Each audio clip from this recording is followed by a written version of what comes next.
Halo, Assalamualaikum. Selamat datang di Posil Podcast Sipil. Bersama saya, Hadiana Safira, yang akan menjadi moderator di episode kali ini.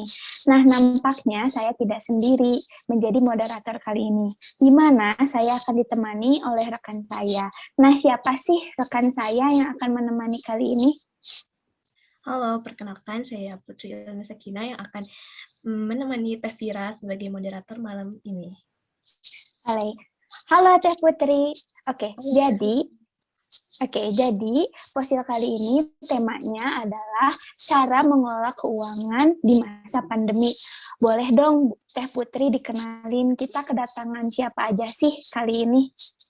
Nah, di sini kita kedatangan Ketua Umum dari HIPMA, ya Kang, yaitu Kang Fatul Bari. Bener kan, Kang? Iya, betul. Halo semuanya. Halo. Kang. Dan juga ada Kang Indra dari Angkatan 2018 Teknik Sipil. Halo, Kang Indra. Halo Teh, selamat malam. Malam, Kang. Dan yang terakhir ada Kang Diki Farhan dari Angkatan 2019 Teknik Sipil Unikom. Halo, Kang Diki. Halo semuanya, halo Teh. Posil kali ini kita tuh beda ya, narasumbernya nggak cuma satu doang, tapi ada 3 orang gitu ya. Kita kedatangan banyak narasumber ya. Pasti Posil kali ini seru banget deh. Bentar Teh, sebelum dimulai kita tanya dulu kabarnya selama PPKM darurat kayak gimana nih? Gimana Akang? Karena semua cowok semua ya. Kabarnya gimana sih sekarang? Dari Kang siapa dulu nih? Boleh dari Kang Fatul atau Kang Indra? Mungkin dari saya dulu. Buat kegiatan PPKM ini sih ya mungkin kayak mahasiswa biasa aja sih mungkin sekalian aja sih sambil mengisi kerjaan-kerjaan lain gitu yang di luar kegiatan mahasiswa gitu. Sama ngurusin bisnis sih walaupun tidak selalu bisnis, cuma ada beberapa kegiatan lain. Dan itu aja sih dengan saya seperti mahasiswa biasanya aja sih. Berarti tidak terhalang ya Kang aktivitasnya? Iya sih, di kasur juga bisa sebenarnya. Dari Kang Diki mungkin gimana nih? Lagi sibuk apa nih Kang Diki? Ya, alhamdulillah Teh, untuk saya pribadi di PPKM darurat ini ya sama seperti Kang Fatul tadi, seperti layaknya mahasiswa maksudnya ya. Jadi yang dimana banyak sekali tugas-tugas yang tiba-tiba masuk dan juga sebagian juga ngejalanin bisnis juga.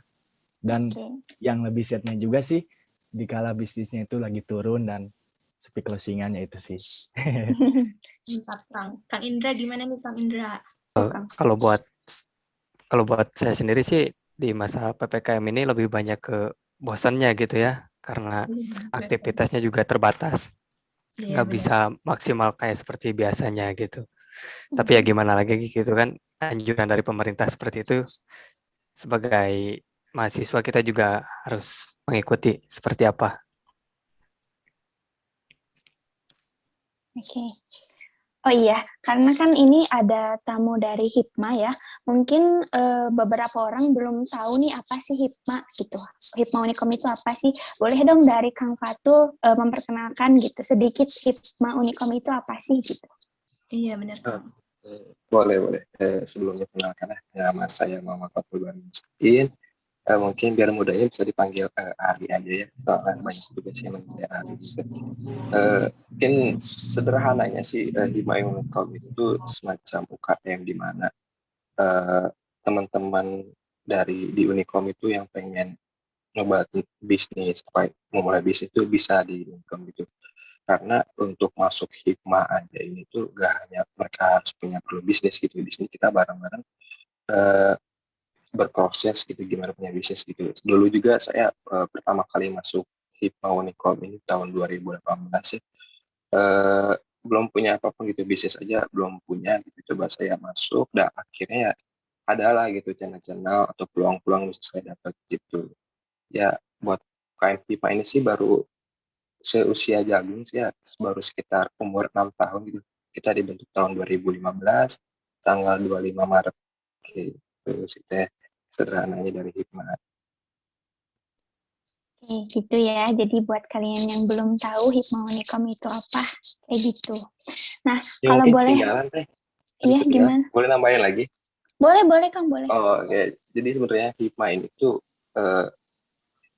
di bawah naungan HIPMI gitu. Kenapa kita tuh nggak dinamai HIPMI? HIPMI itu kan Himpunan Pengusaha Muda Indonesia ya, yang di mana HIPMI itu alumni itu ada Pak Joko Widodo, Pak Sandiaga Uno, terus Menteri BUMN sekarang itu ada Pak Erick Thohir, habis itu banyak lah gitu. Di Hikmah juga tuh kita tuh di bawah naungan HIPMI Bandung gitu. Jadi setiap kota itu ada namanya HIPMI, namanya itu Badan Pengurus Cabang, biasanya tuh per kota. Kita di bawah naungan HIPMI Bandung, di bawah HIPMI Bandung juga di situ ada namanya Badan Otonom HIPMI PT Kota Bandung gitu. Yang di mana Badan Otonom itu yang mengkoordinir atau membantu BPC HIPMI Bandung itu buat mengurusi HIPMI PT perguruan tinggi di Kota Bandung. Nah, mungkin kenapa kita namanya hikmah ya, mungkin pas itu kita sempat meminta juga gitu buat apa namanya jadi UKM, jadi Parektor itu pengen itu adalah namanya mahasiswa-mahasiswa. Nah, kenapa kita namanya hikmah, himpunan pengusaha mahasiswa, bukan himpunan pengusaha muda gitu. Tapi kalau di eksternal sih kita lebih dikenal hikmah, karena ya di Unicom aja sih kita geraknya, tapi di Kota Bandung ada total sekitar 20-an HIPPT gitu di Kota Bandung ini. Yang gitu sih tambahannya. Oke, ya, keren sekali ya Hikmah ini. Nah, kalau boleh tahu nih, Akang Teteh di sini itu tadi kan udah sempat disinggung ya sedikit, kesibukannya ada yang lagi ngurusin bisnis-bisnis atau usaha gitu. Nah, apa sih usaha atau bisnis apa sih yang Akang lagi jalankan di sini gitu? Kalau boleh tahu gitu. Mungkin dari Kang Ari dulu ya tadi. Untuk saat ini sih saya bisnisnya itu di bidang fashion juga, di jalan di Shopee juga gitu, sama di bidang games juga, casing game kayak Diamond ML atau Diamond Free Fire gitu. Ada juga saya gabungnya kerjasama sama senior di HIPMI Kota Bandung. Saya bergerak di bidang saham, di mana kami itu ngasih informasi-informasi tentang saham gitu. Namanya itu bisa dicek di Instagram di Expedia. Kita juga mempunyai kayak laporan keuangan lebih dari 300 laporan keuangan yang kita olah kembali gitu biar gampang dibaca oleh investor-investor agar nggak salah milih perusahaan gitu yang harus kita investasikan saham gitu. Dan gitu sih, sama sekarang lagi jalan ada kerjaan juga sih sama senior tadi untuk itu sih bisnisnya saat ini. Sama lagi mau ngembangin di bidang properti juga gitu sampai ke situ. Banyak sekali ya. Kalau boleh tahu itu mulai bisnisnya dari sebelum pandemi atau sesudah pandemi?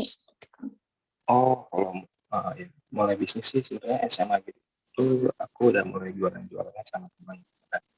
Nah, terus udah berhenti itu lulus kuliah di Unicom, masuk Hikmah, terus dapat kenalan vendor tenda bazar gitu kan ya. Nah, itu bis pertama saya di Unicom gitu, vendor bazar gitu. Jadi awalnya itu saya kayak nawar-nawarin gitu, kayak event-event gitu. Sebenarnya awalnya tuh gengsi buat nawar-nawarin gitu. Cuma kan saya cerita gitu kan ke Tum Yuken, ketua Hikmah tahun 2018 ya, pas saya jadi anggota, kan gimana sih biar produk terkenal gitu, apakah kita yang dia nungguin pelanggan atau kita yang nyamperin pelanggan gitu. Katanya sih kita yang harus nyamperin pelanggan gitu. Nah, makanya saat itu saya coba cari event-event di Bandung, kayak festival musik, salah satunya kemarin itu fakultas saya yang manajemen ya, yang ada acara musik itu dan mungkin bazar saya tawarin, ya alhamdulillah gitu sih dapat buat jajan kan. Terus sudah ada bazar sebelum pandemi. Nah, setelah pandemi ya kan nggak jalan lagi gitu kan, ya masukkan lah gitu istilahnya. Terus saya bergerak lagi gitu di bidang fashion, kopi. Saya juga mungkin itu vendor di alumni Hikmah juga ya, dulunya namanya Kang Yaya. founder pabrik topi Bandung gitu. Ada di Shopee, pabrik topi namanya. Saya coba ambil barang dari sana gitu.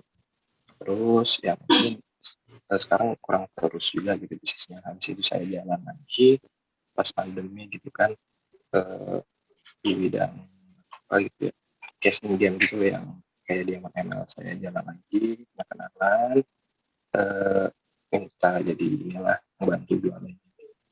Terus ada senior juga bisnis barang-barang bikin laporan keuangan kan nanti buat dikasih ke calon investor. Habis itu sekarang sih lagi pandemi ini kan banyak properti yang dijual gitu kan. Nah, deket-deket rumah saya itu banyak properti yang jual nanti gitu. Saya lagi mau itu kembali di bisnis properti sih. Kalau di pandemi sih di jalan di casting game itu dulu sama itu sih lagi mau ngembangin di properti. Kalau boleh tahu itu propertinya kayak apa ya Kang gitu contohnya gitu. Oh, kayak misalnya tuh ada rumah nih, kita ada properti misalkan tetangga kita yang jual rumah, jadi kayak itu semacam bantu gitu aja, jadi broker lah bahasa keren gitu, bahasa kasar kan calo ya. Gitu. Oke kan. Jadi kita kayak tim marketingnya aja gitu sih sebenarnya. Itu sih jadi kayak Mantap rumah, banget ya. jadi kayak ada rumah, tanah, nanti saya lagi ngumpulin gitu sih. List yang ada rumah yang dijual di sekitar rumah saya dulu lah, dekat rumah saya dulu di Karawang kan. Saya cari dulu rumah, nanti saya bikin konten video gitu di Instagram kan. Kalau misalkan juga hanya mendapat teman-teman dia tuh kurang, bisa coba bikin konten gitulah. Karena kan karena TikTok, Instagram apalagi ada Reels itu bisa dibikin apa namanya suatu peluang lah. Kayak iklan lagi gitu ya Kang ya. Betul. Kita nge-review rumah di video Reels sih. Itu masih rencana sih insya Allah terjalan. Siap Kang. Nah mungkin Kang Indra gimana? Sekarang lagi sibuk apa atau mungkin lagi menjalankan bisnis apa gitu Kang?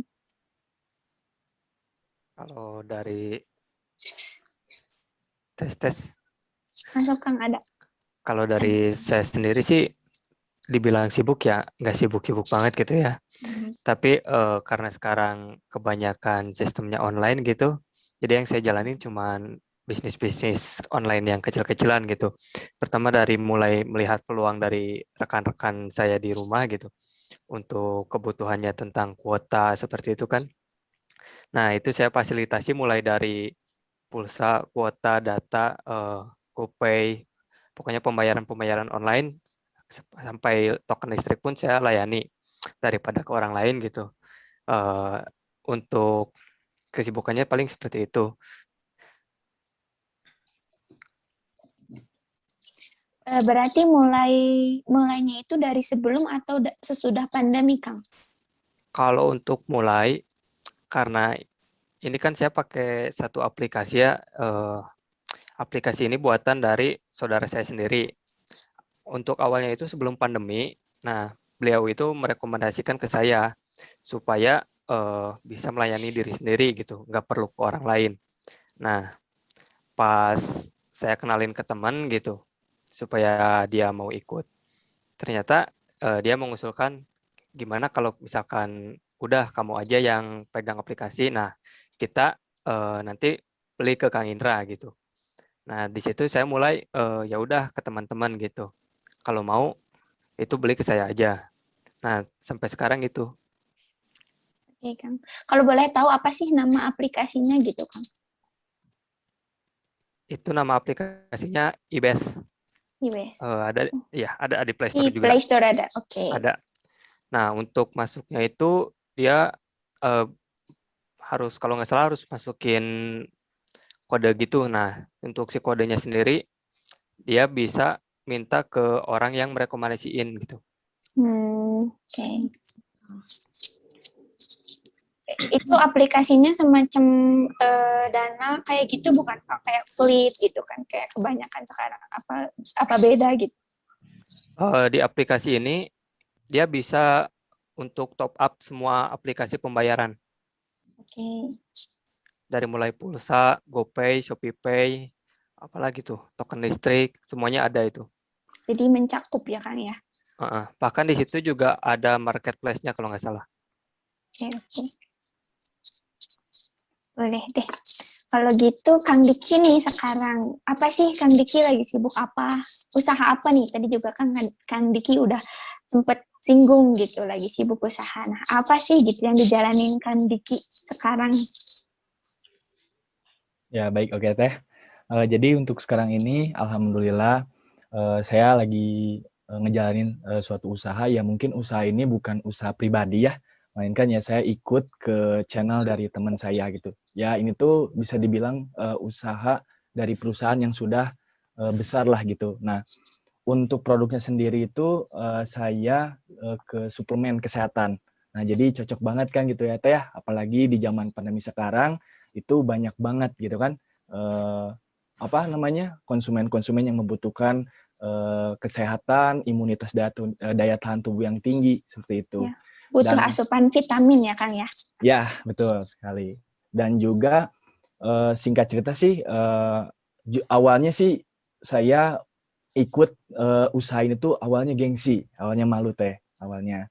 Kenapa? Karena kan biasanya kalau yang apa ya, bisa dibilang kalau yang orang-orang yang berpikir negatif itu misalkan kamu bisnis apa? Bisnisnya bisnis kesehatan. Wah, takutnya kesehatannya haram gitu kan, kayak misalkan obat-obat terlarang gitu kan. Nah, Ya. tapi ya awalnya di situ saya benar-benar ngapain itu kan bisnis yang condong ke kesehatan, takutnya nggak baik ke depannya, bahkan benar-benar ya nggak baik lah. Tapi waktu saya benar-benar cari informasi lagi, jujur dulu itu saya benar-benar pengen banget bisnis. Itu dari kelas kurang lebih waktu SMP lah, kurang lebih SMP saya benar-benar pengen bisnis, tapi saya bingung, saya harus gimana gitu kan, harus gimana supaya saya itu benar-benar pengen ngejalanin yang namanya usaha.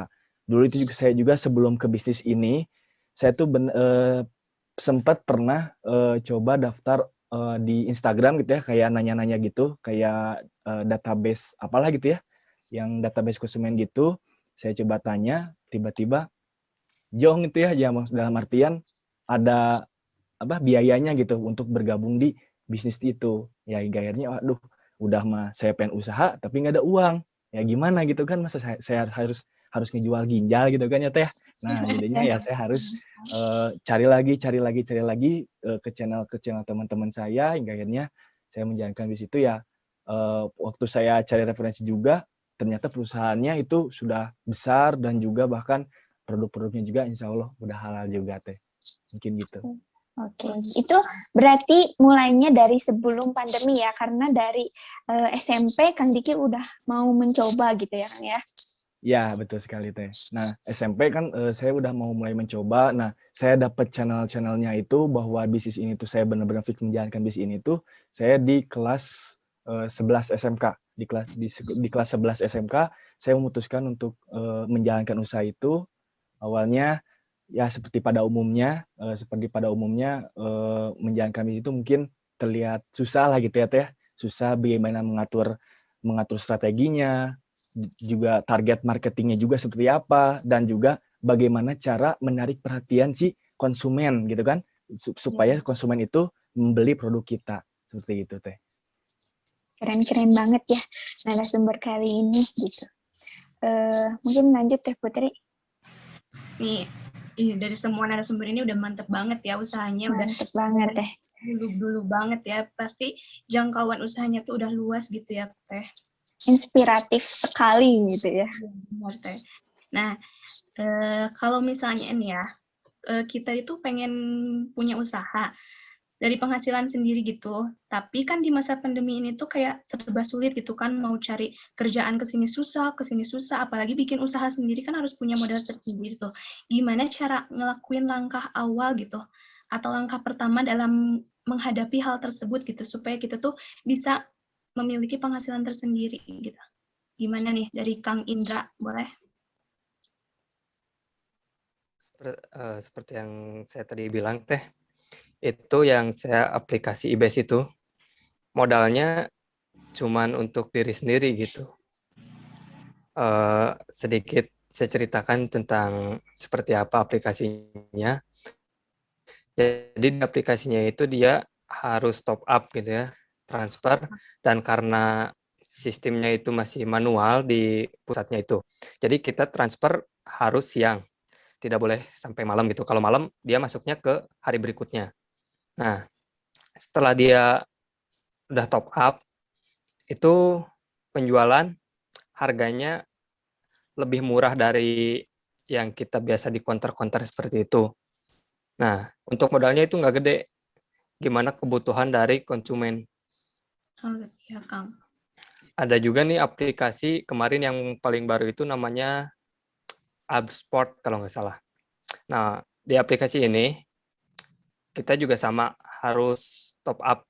Nah, top up-nya itu mulai dari 100.000. Nah, untuk cara penggunaan,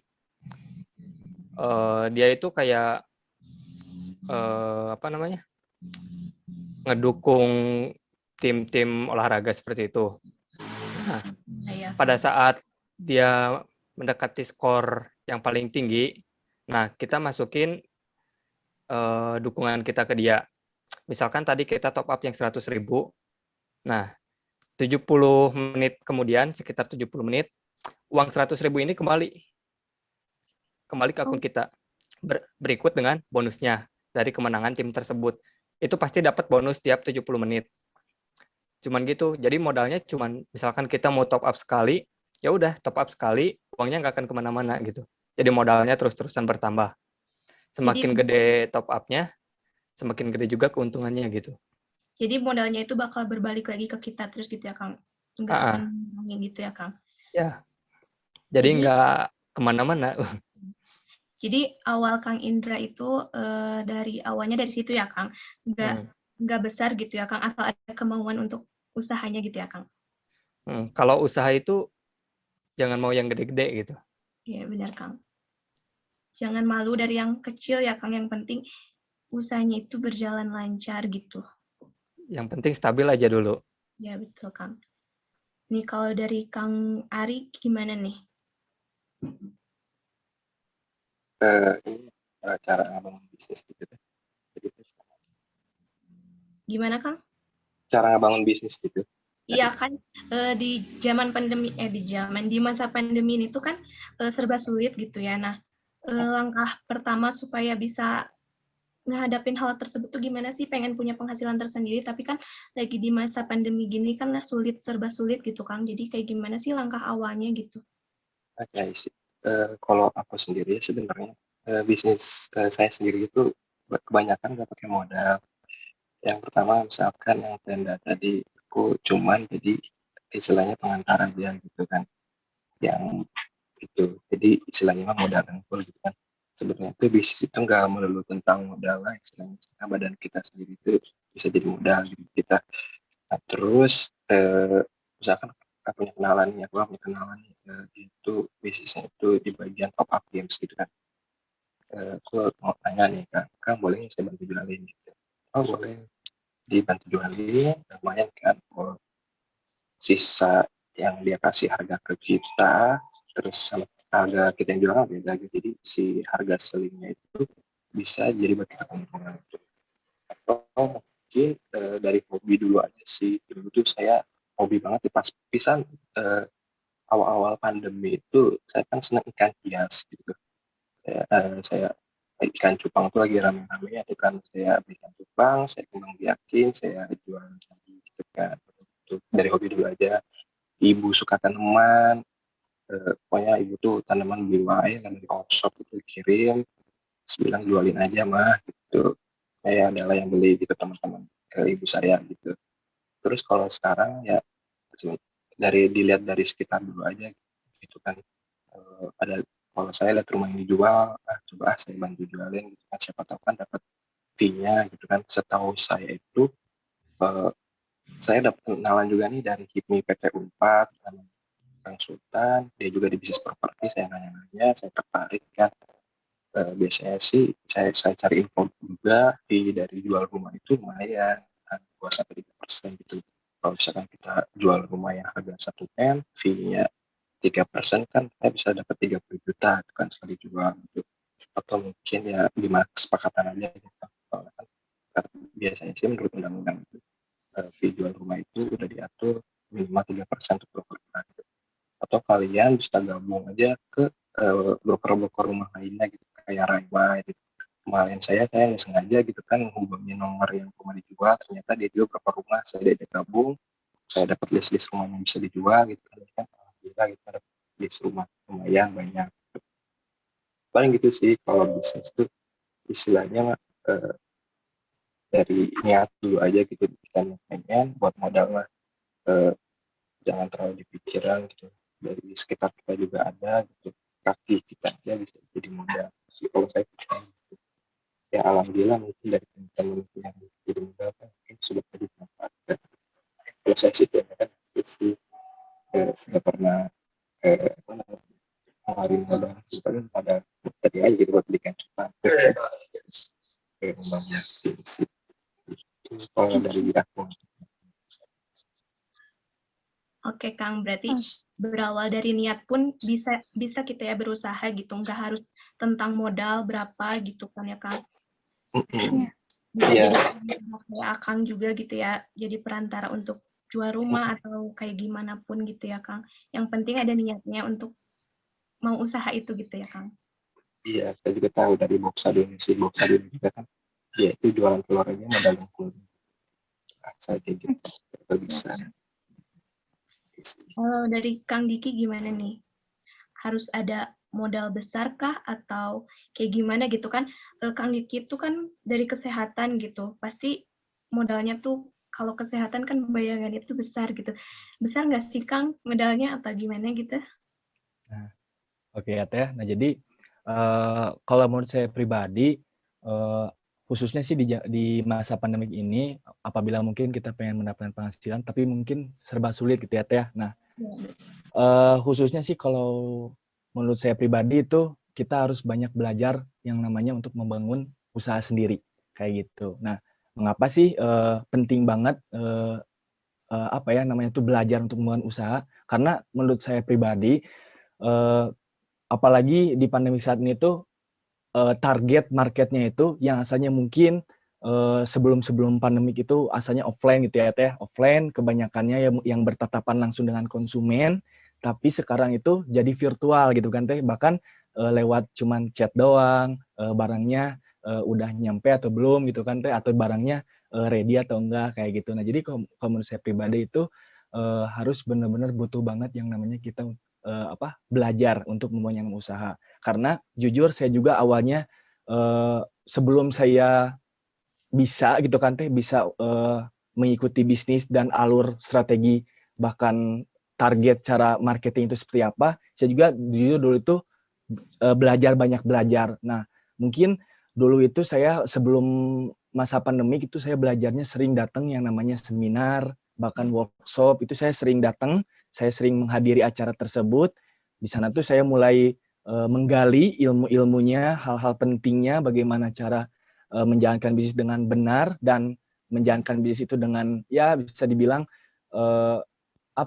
apalagi kan orang Indonesia itu pengen untungnya gitu kan. Nah, gimana cara menjalankan bisnisnya itu dengan untung yang besar kayak gitu. Nah, saya tuh benar-benar gali banget dan ketika sekarang di masa pandemi ya saya juga sama dong. Tentunya saya juga belajar di internet juga. Saya belajar di internet yang mungkin banyak di media sosial juga ya, seperti Instagram, Facebook, YouTube khususnya gitu ya. Nah, itu saya benar-benar cari referensi, cari materi mengenai bagaimana cara membangun bisnis ya. Insya Allah pasti seiring berjalannya waktu yang asalnya kita nggak bisa bisnis, tapi insya Allah seiring berjalannya itu pasti kita bisa bisnis kok. Dan juga tadi mungkin ngebahas tentang pertanyaan tadi gitu ya, modalnya besar atau enggak gitu ya, apalagi saya bisnisnya bisnis kesehatan gitu ya Teh. Nah, akan saya jawab. Sebenarnya sih tadi saya sudah menyinggung juga sebelumnya untuk bisnis yang saya jalan ini tuh tidak ada modalnya ya Teh, tidak ada modalnya, melainkan apa ya? Jadi di bisnis kita ini tuh jadi ada salah satu pertemuan khusus, jadi seperti ya rutinitas pertemuan. Nah, yang dimana di setiap minggunya itu tuh selalu ada seminar, selalu ada workshop gitu. Nah, kita harus hadir ke sana. Nah, ya mungkin apa ya? Menurut saya itu bukan perihal modal ya kalau menurut saya pribadi ya teh untuk pergi ke acara tersebut, melainkan kalau menurut saya itu investasi. Nah, mengapa? Karena banyak orang mungkin yang menganggap bahwa ketika kita belajar, ya anggaplah kita belajar dimulai dari SD, SMP, SMK. Itu kan ketika kita masuk ke sekolah, itu kita kan berbayar. Nah, itu kan berbayar juga untuk investasi ke depannya. Seperti itu. Nah, jadinya untuk divisi saya itu tuh seperti itu teh. Jadinya untuk tahap awalnya pasti selalu ada yang namanya seminar-seminar gitu teh. Jadi modalnya itu. Jadi bisnisnya itu nggak perlu ngeluarin modal banyak gitu ya. Dari semua narasumber kita malam ini ya Teh, berarti kita tuh bisa mengawali usaha tanpa perlu modal yang besar ya Teh, asal ada niat dan kemauannya. Iya, atau juga berawal dari hobi gitu ya kan. Sekarang juga media elektronik juga penting karena di sana juga banyak platform-platform untuk memulai usaha nih gitu. Udah gampang banget pokoknya ya. Iya, benar banget ya Putri. Nah, karena kan sebagai mahasiswa pada dasarnya belum memiliki penghasilan secara mendasar mengenai keuangan ya. Akan tetapi mungkin ada beberapa yang memiliki penghasilan entah dari freelancer atau berjualan. Nah, gimana sih mensiasati manajemen keuangan dalam hal tersebut gitu? Mungkin Kang Ari bisa menjawab. Cara mengatur keuangan ya. Kalau dari saya sendiri, ini sharing saya aja. Kalau dari saya sih dulu itu pertama kali dapat uang ya, bilangnya gak gelap gitu kan, uang dihabisin gitu buat diri sendiri gitu kan, nggak tahu itu investasi gitu ya. Nah, saya kesana ternyata mencatat keuangan itu penting banget. Kalau dari saya sendiri itu sering banget, tapi walaupun terkadang lupa ya, saya itu ngecatat pengeluaran apa aja sih yang saya beli hari itu gitu. Apa aja saya catat, terkadang juga bon-bon yang saya beli itu suka ditaruh dompet gitu kan, jadi kan soal kembalian sama bon itu ngatur, jadi saya taruh dompet gitu. Nanti pas buka dompet, bon numpuk, baca-bacain bisa apa sih yang sekiranya bikin boros, sekiranya enggak ini banget gitu, nggak bisa dibeli gitu kan. Tapi pernah lah juga sih beli barang gitu. Sama sih paling ya kalau bisa sih pendapatan pertama itu ya sih untuk self reward diri gitu kan ya. Coba aja mungkin 10 atau 20% kayak investasikan. Kalau saya sendiri sih biasanya 10 atau 20% sih yang minimal 100.000 itu saya investasikan ke saham, saya tabunglah ke saham gitu kan. Jadi, kalau saya sendiri kan nabung itu di saham gitu. Syukur-syukur mungkin rezeki yang di saham itu naik 2-3 bulan ke depan, kalau mungkin turun ya nggak masalah sih, saya nabung dulu kan. Jadi kalau misalkan saya butuh uang, saya tinggal jual saham. Soalnya kan kalau saham itu gampang dicairin juga gitu kan, nggak kayak deposito atau lain gitu. Kalau ditabung di lemari taruh bawah baju itu biasanya saya suka diambilin gitu kan, kadang emang jajan lewat suka beli gitu kalau saya. Jadi kalau saya sih sekarang kalau nabung itu penting banget lah nabungnya, pokoknya 10-20% dari hasil mungkin kalian bisnis, entah kalian dikasih uang dari orang tua saat ngekos dulu gitu kan. Saya juga kosnya di Bandung, saya sisihkan terbuka itu entah apa gitu kan, pakainya terus sih cuma ya catat aja sih pengeluaran ya itu. Karena nanti saya kalau nyatet keuangan itu selalu kan nyatet, jadi nggak seimbang aja tuh saldo akhir, kok bisa gini gitu, 50.000-nya kemana gitu. Jadi manajemen uang itu perlu ya supaya enggak boros juga, apalagi buat nabung untuk di masa depan gitu ya Kang ya. Nah, mungkin dari Kang Indra gimana sih gitu cara memanajemen uang gitu, keuangan? Kalau dulu itu waktu sebelum pandemi saya cuman pakai 2 cara. Yang pertama tulis pengeluaran, yang kedua evaluasi pemasukan. Nah, jadi kita per minggu atau per hari itu pengeluaran berapa gitu.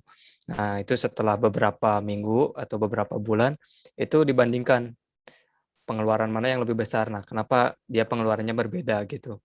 Terus dulu itu kan saya juga ikut ke tempat saya dulu PKL gitu. Jadi suka ada bonus-bonus gitu. Nah, jadi tiap bulannya itu pasti ada pemasukan. Itu dicatat juga pemasukannya berapa. Nah, itu dari situ, dari pemasukan dan pengeluaran itu ada sisa nggak? Nah, kalau ada, dulu saya ditabung. Cuman karena dulu cuma nabung-nabung aja gitu, jadi ya si uangnya pun nggak bertambah. Yang ada malah berkurang gitu. Tapi kalau sekarang ini lebih banyak yang dilakukan gitu, nggak cuma 2 tadi. Yang pertama tuh ya tetap evaluasi penghasilan. Berapa pemasukan kita dalam seminggu. Keduanya pengeluaran juga, tetap sama pengeluaran itu wajib ditulis. Ada berapa per minggunya yang kita keluarkan. Nah, karena kita sekarang kan pandemi gitu, jadi kurang efektif. Nah, kita juga harus menuliskan kebutuhan pokok per hari. Hari ini, atau per minggu misalnya. Kita kebutuhannya apa aja per minggu ini. Seperti listrik, biaya makan, biaya bensin, kalau masih keluar gitu kan. Nah, setelah itu kita juga harus membuat list kebutuhan. Nah, di sini list kebutuhan bukan list keinginan. Nah, kita juga harus membedakan mana yang kita butuhkan dan yang kita inginkan. Nah, itu harus didahulukan. Lalu kita siapkan juga dana darurat. Karena kan ya tiba-tiba kita harus vaksin gitu kan sekarang. Harus ini, harus itu, banyak biaya tak terduga. Nah, yang terakhir, hindari pembelian dengan sistem cicilan. Paling dari saya cuma segitu sih kalau untuk sekarang ini. Oke, Kang. Jadi mengetahui pengeluaran itu perlu ya untuk evaluasi ke depannya. Tahu-tahu nanti melonjak pengeluaran gitu, kenapa gitu. Bisa mengurangi mungkin ke depannya gitu ya, Kang ya. Ya, betul. Nah, mungkin dari Kang Diki gimana? Manajemen keuangan kayak gitu.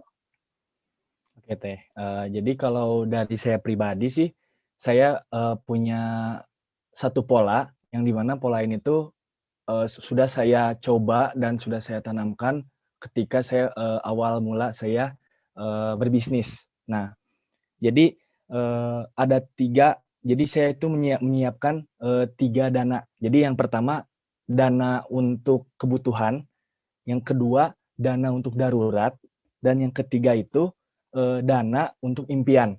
Nah, kenapa sih saya menanamkan ketiga dana ini?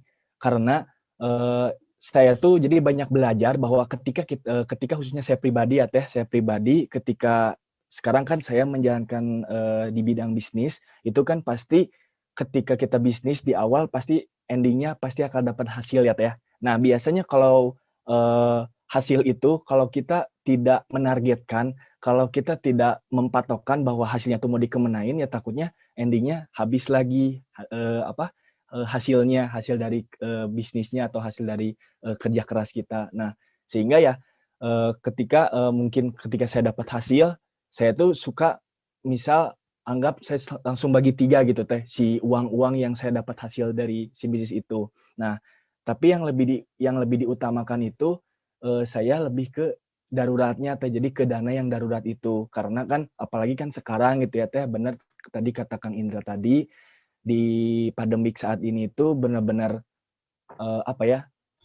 kondisi bahkan ya khususnya saya pribadi kondisi keuangan bahkan finansial itu lagi anjlok-anjloknya ya Teh.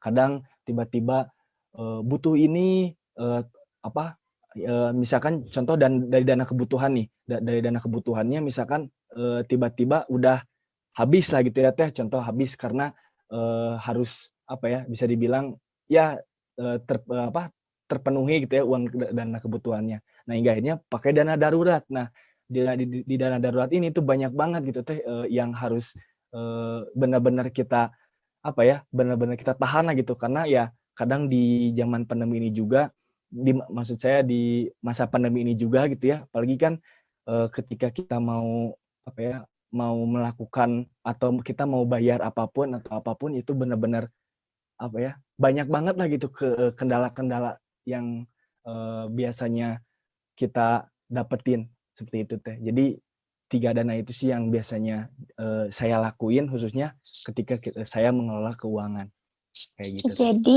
dari Kang Diki ada 3 tips untuk menyimpan dana. Yang pertama, dana darurat. Yang kedua, dana kebutuhan. Sama yang ketiga, dana reward ya Kang ya? Iya, benar. Ya, betul teh. Mantap-mantap semua ya cara mengelola keuangannya gitu. Ini gimana sih strategi akang-akang semua untuk survive gitu dalam kondisi pandemi kayak gini kan pasti ada turunnya gitu, nggak selalu naik terus gitu. Jadi gimana sih strateginya menurut Kang Diki?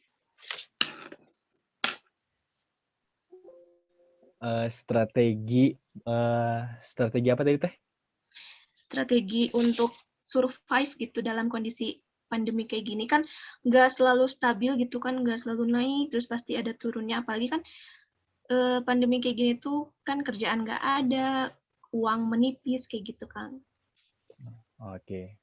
Nah, paling sih kalau dari saya pribadi, strategi survive-nya itu ya yang tadi sih kunci utamanya ya mungkin kita harus banyak mencari informasi dan tentunya belajar gitu kan. Nah, khususnya kan apalagi sekarang ketika di pandemi ini tuh kalau misalkan kita jadi kalau misalkan kita mau melakukan hal sesuatu yang mungkin kita pentingkan, yang kita haruskan gitu kan, itu kan mungkin susah banget gitu kan ya teh. Nah, jadi kita kalau menurut saya itu harus benar-benar mengulik, mencari informasi bagaimana kita itu benar-benar bisa benar-benar bisa berkembang gitu di zaman pandemi ini. Nah, jangan sampai ya saya punya teman gitu ya teh, punya teman yang dimana dia tuh keadaannya tuh sama seperti ya jadi bisa dibilang dia tuh bingung, bimbang, bahkan serba males lah gitu ya teh. Ya ketika ketika pengen ini dia alasan atau apapun gitu ya teh. Nah, sehingga ya mungkin menurut saya itu benar-benar masuk ke zona yang berbahaya lah gitu ya teh. Kenapa? Karena ya dia tuh nggak mau cari tahu gitu kan, nggak mau cari tahu gimana sih agar kita itu benar-benar bisa berkembang di zaman di masa pandemi ini agar kita tidak kita tidak benar-benar gitu-gitu aja bahkan ya bisa dibilang nggak baik lah gitu teh. Gitu sih paling kalau dari saya pribadi teh. Mencari cara ya, Kang, jangan mau diam terus Ya, aja di jangan mau ya. Karena kan kita juga sebagai manusia juga kan diciptakan oleh Tuhan juga harus terus berusaha kayak gitu kan ya teh. ya, Jangan diam aja gitu. Jangan ngikutin orang aja gitu kan ya. Misalkan ngelihat orang ini ya saya harus ngikutin ini. Ya nggak juga gitu kan. Kita juga pasti semua orang mempunyai jalannya masing-masing. Kayak betul, gitu Kang. teh. Gimana nih menurut Kang Indra pendapat dari Kang Diki? Apakah Kang Indra juga seperti itu? Setujukah kayak Kang Diki gitu atau ada cara lain gitu untuk survive? Saya setuju sama penjelasan Kang Diki barusan, tapi saya juga ingin menambahkan gitu, karena kita sebagai makhluk sosial, kita juga akan butuh dengan orang lain gitu, dengan bantuan dari orang lain. Nggak ada salahnya kita untuk meminta bantuan orang lain saat tadi Teh Putri bilang, kita berputar gitu ya, nggak stabil, nggak terusnya bagus gitu. Nah, Ya. begitu kita turun, bisnisnya nggak jalan, nggak lancar gitu, kita nggak ada salahnya untuk meminta bantuan ke teman, ke orang tua, apalagi kan sebagai status kita yang masih anak-anak gitu, nggak ada salahnya meminta bantuan untuk membuat kita naik lagi gitu. Jangan lupa kalau udah naik juga kita ucapkan terima kasih. Ya, betul, Kang. Jadi kita sebagai makhluk sosial gitu ya, jadi kita bisa meminta tolong ke saudara, ke orang tua, ataupun ke teman sekalipun gitu ya Kang. Untuk Kang Ari nih, gimana nih Kang Ari cara untuk survive dalam kondisi pandemi kayak gini? Strategi. Kalau kalau dari aku sendiri saya hampir sama kayak yang tadi, cari jalan. Ya simpelnya sih mau nggak mau harus cari jalan. Inovasinya dikencangin lagi, dikencangin lagi. Kalau mungkin aku kalau ada waktu misalkan kadang diem dulu gitu, cari tempat oke di depan rumahku itu ada kolam ikan ya, jadi kadang di kolam ikan tapi entahlah ngapain, mikir gimana ya enaknya. Paling sesimpel-simpel itu ya buat ngebangkitin bisnis lagi, buat banyak konsumen yang sih. Lihat dari diri kita dulu aja. Saran ya, PPKI ngapain aja sih? Kalau kan buka HP gitu kan. Mungkin coba ditingkatkan gitu, digital. Aku juga beberapa belajar ya. Apa sih itu digital marketing? Juga belajar Facebook Ads, kita Instagram Ads. Jadi dari aku tangkap sih Facebook Ads itu lebih keren gitu. Soalnya Facebook Ads itu rinci banget lah. Tuh kalian iklan dari umur berapa jadi berapa, mau di kota mana aja, terus mau yang orang itu mau pelajar, mau pekerja, ibu rumah tangga, mau yang bapak-bapak kerja kantor, mau bapak jadi asisten, Facebook itu lengkap lah. Itu salah satu buat apa namanya kenalin apa namanya produk kita di digital marketing gitu kan. Dan memang ya, itu perlu modal. Tapi kalau di Facebook Ads itu sendiri kita bisa menyesuaikan modal kita gitu. 20.000 juga kita bisa sehari iklan di Facebook.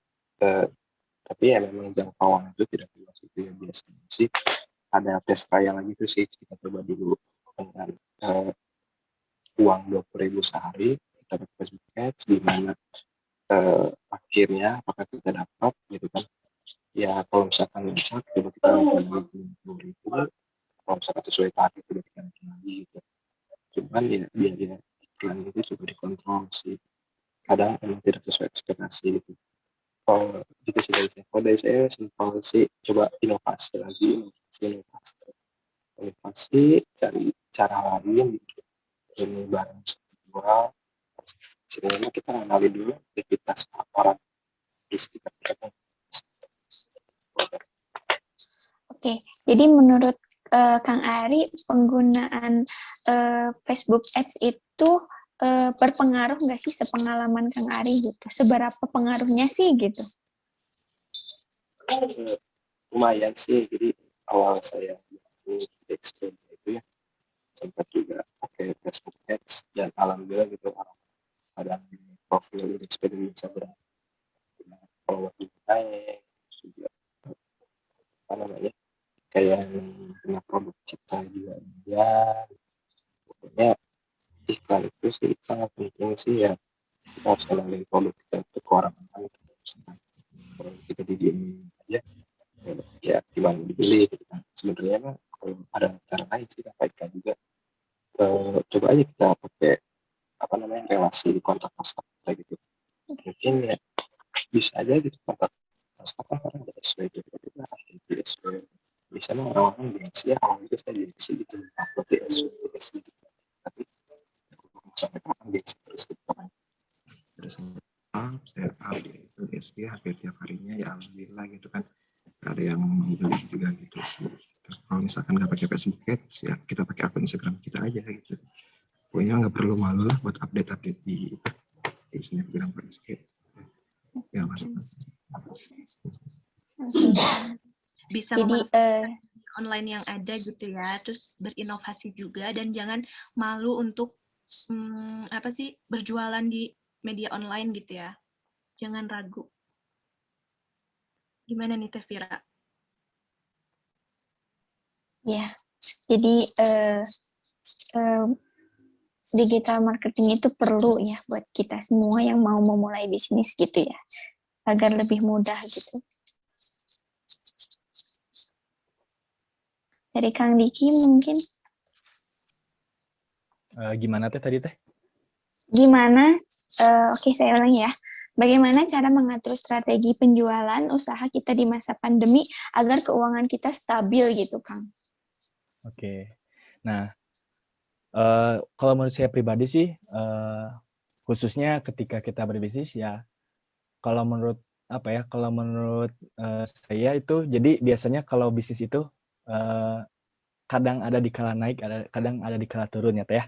Nah, kadang ya mungkin waktu awal mula ketika kita dapat target konsumen, wah di sini awal mulanya kita pasti bakal naik nih, tapi kan belum tentu gitu ya kan ya teh, ke depannya itu apakah naik atau turun. Nah, biasanya sih yang saya lakukan target marketingnya itu, jadi kita harus merubah pola jualan kita biasanya kalau untuk saya pribadi. Yang awalnya mungkin tadi benar juga kata Kang Ari gitu ya. Jadi kita harus benar-benar memainkan sekarang itu teknik digital. Jadi ya saya itu untuk Facebook Ads juga saya mengulik juga, dan saya juga pernah pernah jualan di sana juga, dan alhamdulillah lumayan juga ya teh untuk hasilnya. Dan juga saya juga melakukan yang namanya Instagram Ads. Nah, biasanya kan kalau Instagram Ads ini tuh seperti ya kalau kita kenal mah selebgram ya teh, yang dimana biasanya kan jangkauannya itu luas banget, apalagi kan yang setahu saya itu Instagram itu benar-benar hampir sama halnya seperti Facebook, tapi Instagram itu ya bahasa zamannya sekarang itu loh gitu, bahasa zamannya sekarang. Nah, jadinya saya pernah nyoba ngelakuin di Instagram Ads itu. Emang sih kalau untuk caranya harus jadi Instagram itu tuh harus berkaitan dulu sama Facebook akunnya. Nah, setelah mengaitkan akunnya itu, nanti kita harus isi saldo. Isi saldonya tuh lewat Facebook Ads itulah. Udah isi saldo, nanti di Instagramnya bakalan masuk si biaya yang kita isi. Nah, langsung di sana tuh kita ada keterangannya, kita mau seberapa luas nih jangkauannya. Nah, di situ tertera ada 1.000 sampai 5.000 jangkauan, atau juga ada 10.000 bahkan sampai 100.000 gitu. 100.000 kan bisa sampai luar negeri juga kayak gitu. Okay. Nah, saya pernah di sana itu nyoba yang 100.000 jangkauan. Jadi itu bisa mencakupnya sampai luar negeri juga gitu ya, luar Indonesia juga. Nah, dengan biayanya itu jadi kalau sistem Instagram itu jadi ada biaya per hari. Jadi misalkan kita ambilnya per hari ya, per hari 100.000 jangkauan. Nah, per harinya itu bisa jadi bisa 10.000, bisa 20.000, bisa 30.000. Jadi itu menyesuaikan kita. Nah, saya pernah nyoba kurang lebih sekitar 2 mingguan saya melakukan jangkauan seperti itu, ya alhamdulillah yang masuknya itu bukan hanya dari orang Bandung saja gitu kan, bukan hanya dari orang Indonesia aja, melainkan saya juga pernah dapat alhamdulillahnya kemarin tuh pelanggan atau konsumen dari luar negeri, Malaysia. Itu alhamdulillah udah pernah, karena waktu saya nanya, "Kak, kalau boleh tahu Kakak bisa tahu produk saya itu dari mana?" Kayak gitu kan. Nah, itu kan komunikasinya lewat WA.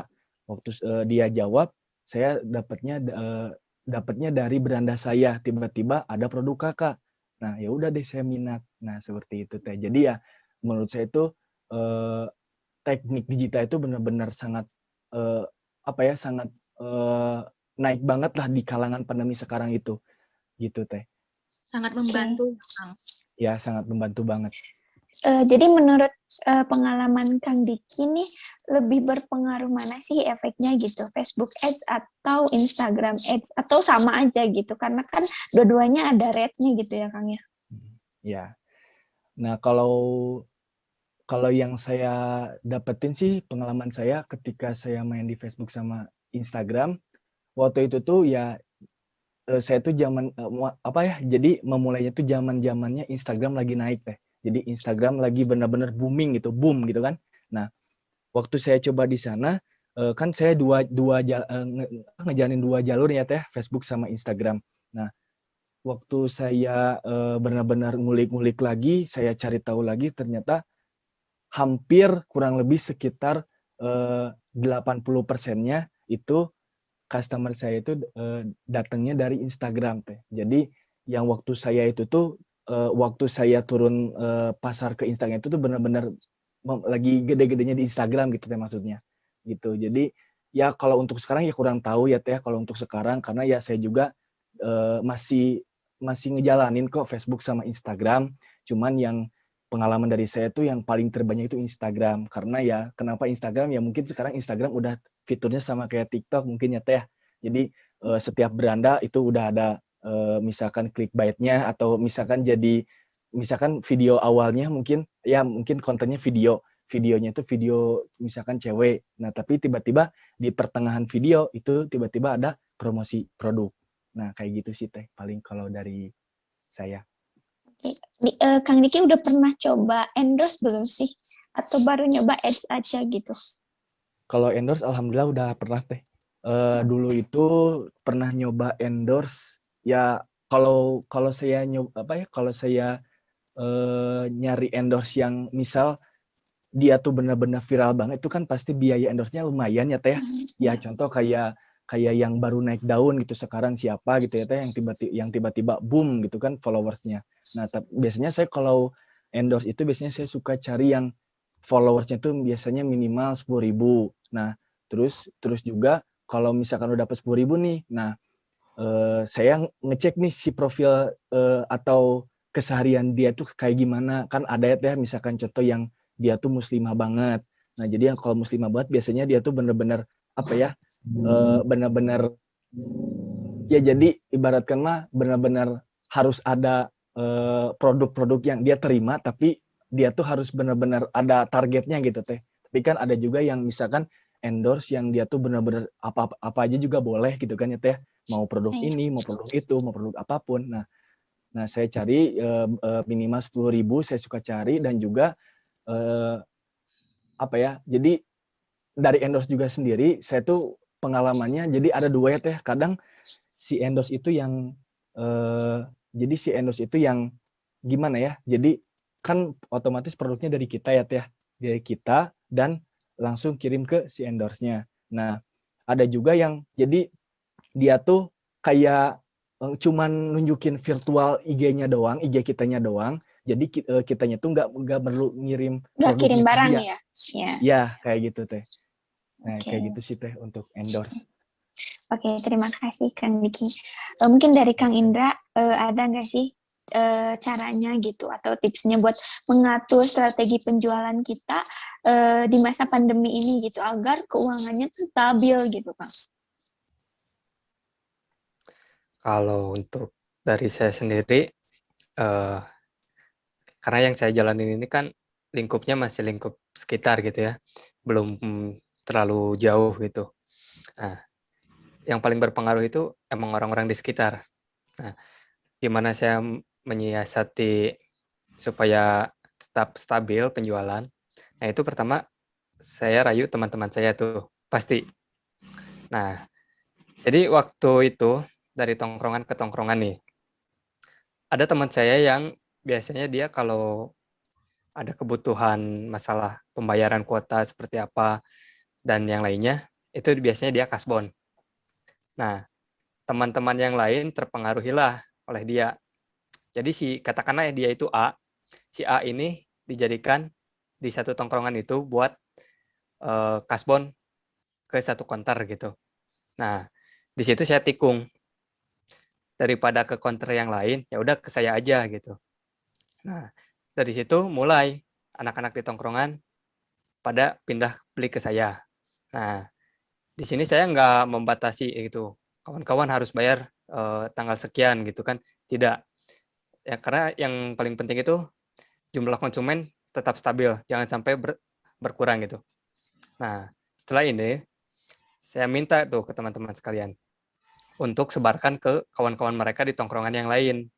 Nah, dari situ mulai, dari omongan ke omongan tuh. Mulai itu banyak.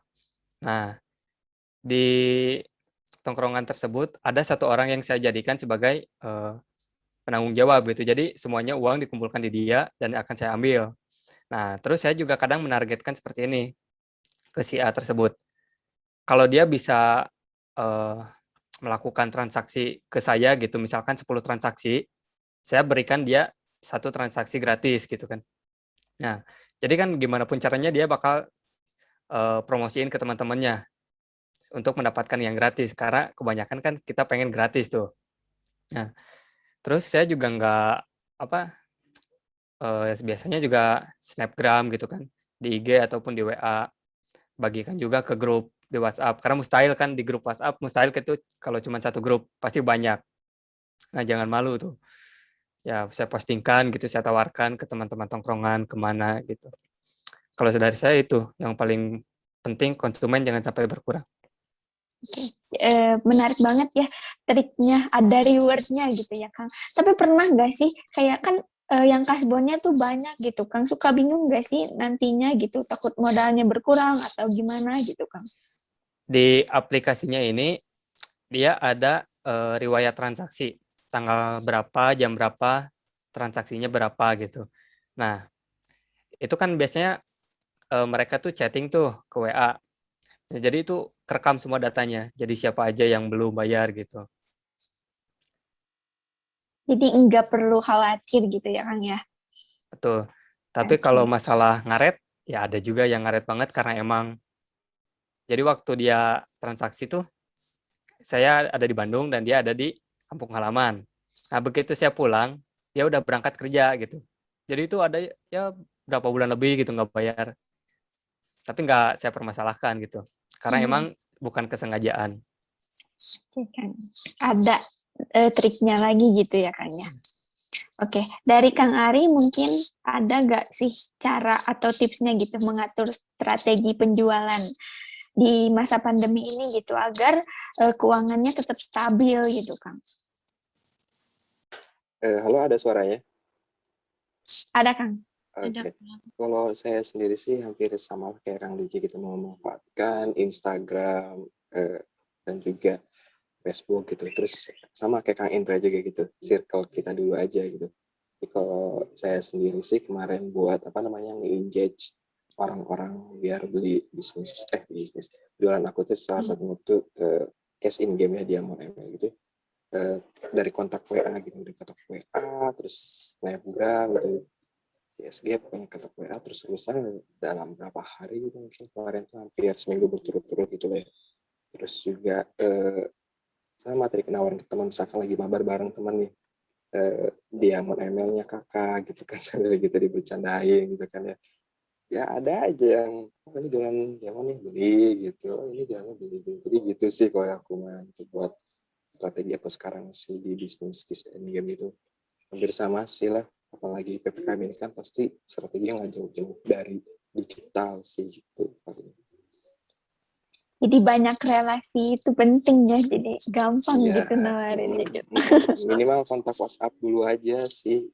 Ada orang chat di kontaknya, terus bikin status WhatsApp kan, jadi kontak-kontaknya banyak gitu. Iya. Ya minimal 1.000 lah gitu kalau punya. Saya diajarin senior juga di HIPMI, ditanya kontak WhatsApp berapa. Saya mah adalah 3.000 gitu kontak WhatsApp gitu. Wow. Dijual-jualin. Lumayan Kang. Iya kan gitu. Itulah dari kontak WA dulu aja lah. Tuh, sekali. Oke deh, mantap semua ya. Seberapa besar sih dampak pandemi ini buat usaha Kang Alang semuanya?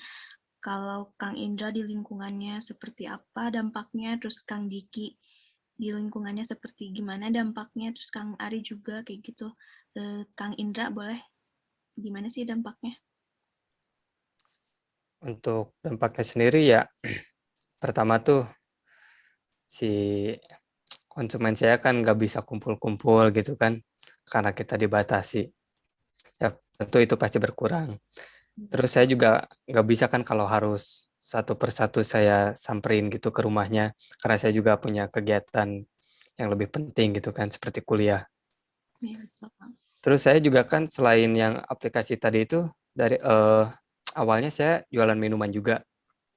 Yang pasti di mana ini juga akan terhambat dengan pandemi ini. Iya betul Kang. Cukup menghambat juga sih kalau untuk saya. Sangat menghambat ya Kang. Karena orang-orangnya itu jadi jarang, nggak terlalu banyak gitu ya Kang untuk konsumen-konsumennya kayak gitu tuh.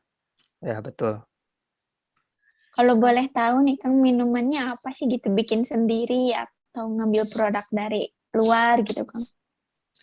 Untuk minuman itu saya bikin sendiri. Cuman gimana konsumen, misalkan mereka ada yang request mau dibikinin minuman apa gitu. Nah, itu saya cari Oke. tahu, saya bikin. Oke, keren. Berarti sekarang usaha minumannya itu udah enggak ya Kang? Udah jarang banget. Berarti sekarang yang Kang Indra lagi usaha itu yang pembayaran aplikasi itu ya Kang? Ya, betul Teh. Kalau Kang Diki nih gimana pendapatnya, sama kayak Kang Indra kah atau kayak gimana? Kalau dari saya pribadi sih, kalau untuk dampak dari sekarang pandemi ini tuh jadi mungkin dari konsumen ya, kalau saya pribadi ya. Jadi yang dimana sebelum pandemi gitu ya, ketika ya waktu, apalagi kan sekarang itu banyak atau rata-rata gitu ya di Indonesia itu menyerang yang namanya finansial gitu ya Teh, finansial hingga akhirnya mau apa-apapun itu harus benar-benar dipikirin 2 kali loh gitu kan ya Teh ya. Nah, Iya benar. khususnya sih di bisnis saya itu jadi ya soal misalkan ketika saya lagi nawarin produk gitu ya Teh, misalkan entah dari entah dari tetangga juga bisa, dari yang tadi kata Kang Indah juga bisa juga gitu. Nah, ya waktu ketika saya nawarin juga ya itu ya yang asalnya mungkin pada sebelum pandemi gitu ya, sebelum pandemi, wah harga suplemennya itu benar-benar menjaminkan atau apapun gitu ya. Tapi sekarang waktu di masa pandemi ini ya jadi, wah kok mahal gitu ya, kok mahal kah harga produknya, bla bla bla segala macam, kok ini lebih murah padahal juga sama loh, buat imunitas daya tahan tubuh juga, tapi kenapa kah mahal. Nah, jadi adanya perbandingan itu deh semenjak sekarang itu ya yang asalnya suplemen-suplemen yang asalnya pada umumnya nggak keusik atau misalkan bisa dibilang orang-orang atau konsumen itu nggak tahu produk itu tuh sama imunitasnya, tapi jadi sekarang jadi bahkan terkenal dengan murahnya kayak gitu. Padahal kan kalau menurut kalau menurut ini mah kalau menurut yang ibaratkan mah jadi ada harga pasti barang pun berkualitas gitu kan ya Teh. Nah, gitu sih paling kalau dari saya pribadi. Konsumennya berkurang gitu ya Kang, karena Ya, finansial pun di sekarang tuh kan di Indonesia emang lagi menurun banget ya Kang. ya betul sekali Teh. Jadi mau beli apapun dipikirkan 2 kali. Ya, betul Teh. Kayak gitu. Kalau Kang Ari gimana nih pendapatnya? Kalau dari aku sih dampak pandemi ya, Ya Kang. pasti sih ya cuan yang berkurang gitu kan. Dari saya dulu bisnis tenda kan, target pasar aku tuh kan di festival-festival musik gitu, kampus-kampus yang mengadakan acara di lapangan gitu kan, karena pandemi kan nggak ada gitu kan. Jadi bisnis sewa tenda ini tuh sempat terhenti juga kan gitu. Terus juga di fashion juga, topi juga tuh sekarang udah jarang juga gitu kan yang beli gitu. Ya gitu sih, hampir sama tadi yang disebutkan oleh Kang Diki sih, dampaknya hampir sama semua. Penjualan pasti berkurang sih. Gitu. Iya ya, hampir semua yang penjualan itu berkurang gitu ya konsumennya, karena mereka itu finansialnya lagi emang menurun semua gitu ya. Nah, Teh Putri gimana nih? Kita kan tahu nih, Teh Putri juga punya kafe kan ya. Gimana nih dampaknya gitu? Lagi pandemi, apalagi kan lagi PPKM nih gitu. Apa Iya. kabar nih kafe Teh Putri? Alhamdulillah baik. Sama sih, pasti semua tempat yang kafe atau apalagi kafe kan nggak boleh diam lama-lama gitu kan, harus take away kayak gini, pasti sama sih berkurang. Yang biasanya banyak orang datang terus tiba-tiba sepi gitu. Jadi kayak pengaruhnya itu ke bahan bakunya, jadi kebuang atau gimana gitu. Ya Iya. pokoknya semuanya sepi sih, nggak terlalu seramai dulu. Emang berdampak banget ya, apalagi buat pengusaha-pengusaha nih yang baru mulai juga pandemi ini. Nih, ada lagi nih gagasan atau ide seperti apa sih yang akan lakukan agar pelaku usaha UMKM bisa berkembang di situasi pandemi seperti sekarang ini? Kang Ari boleh. Kalau dari aku sih hampir sama yang sebelum saya sebutkan tadi sih, paling ya karena memang transaksi jual beli di tempat di tempat langsung kan sudah berkurang nih. Ya kalau sekiranya mungkin bisnis UMKM-nya itu bisa dijalankan secara online, eh, barang itu bertahan saat perjalanan, mungkin dari rumah produksi menuju rumah konsumen itu lancar, ya coba aja pakai cara digital marketing gitu kan sini ada banyaknya, ada Gojek, ada Grab, bahkan sekarang yang baru juga ada Shopee Express, Shopee Food ya. Coba aja dipergunakan itu gitu kan. Kalau misalkan sebenarnya saya hati kalau misalkan mungkin rezekinya itu ada ya buat beli secara online, ya kita belilah secara online gitu kan. Yang pertama kita ngebantu si rumah makannya juga, yang kedua kita ngebantu mungkin kurirnya, entah itu dari Mang Gojek atau Grab atau Shopee Food gitu kan.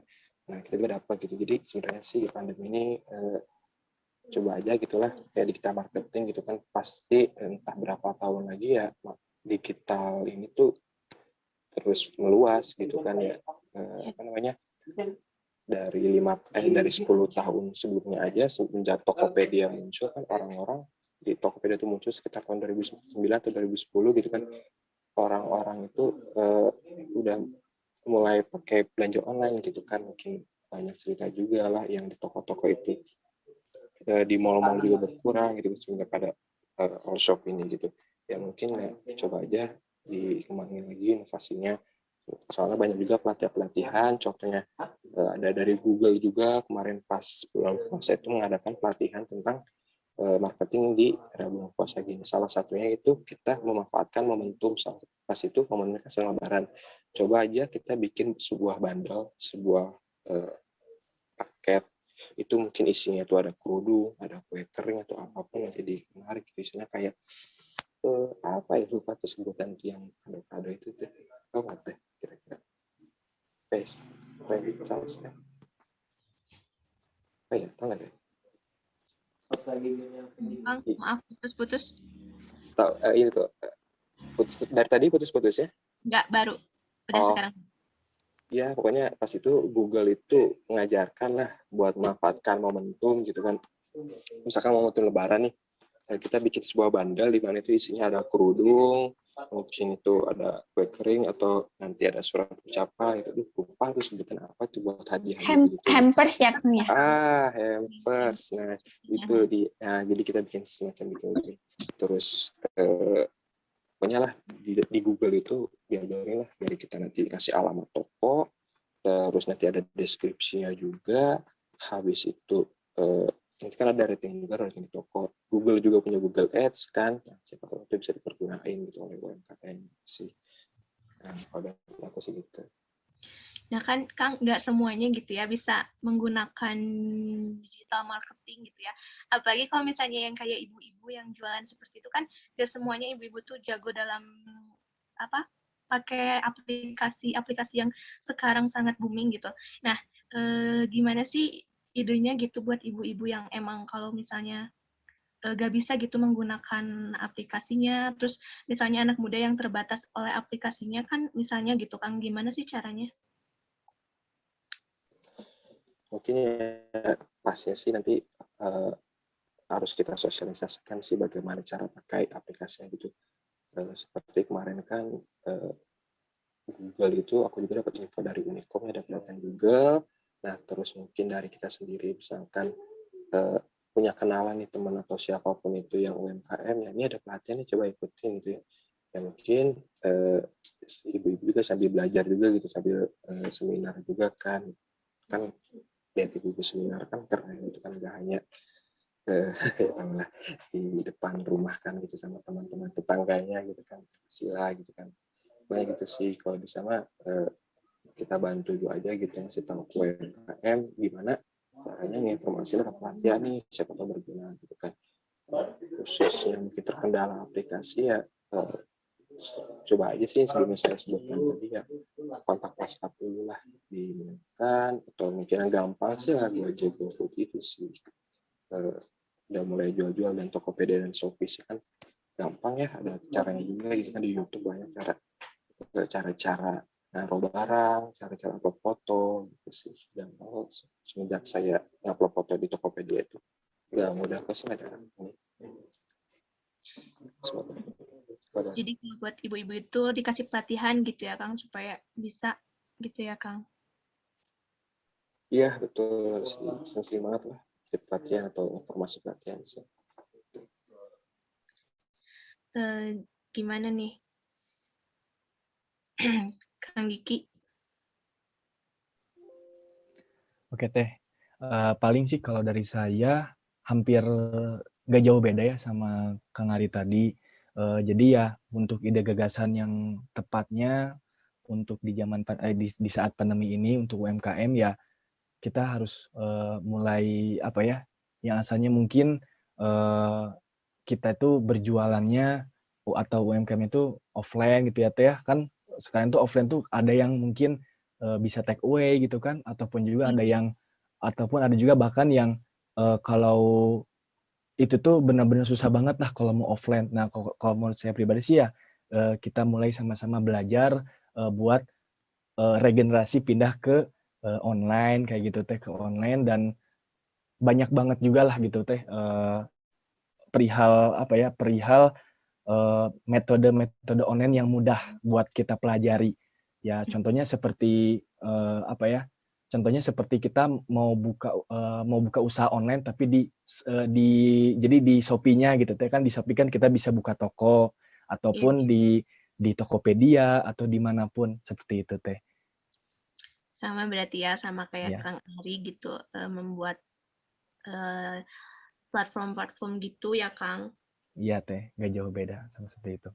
Tanggapan Kang Indra nih gimana?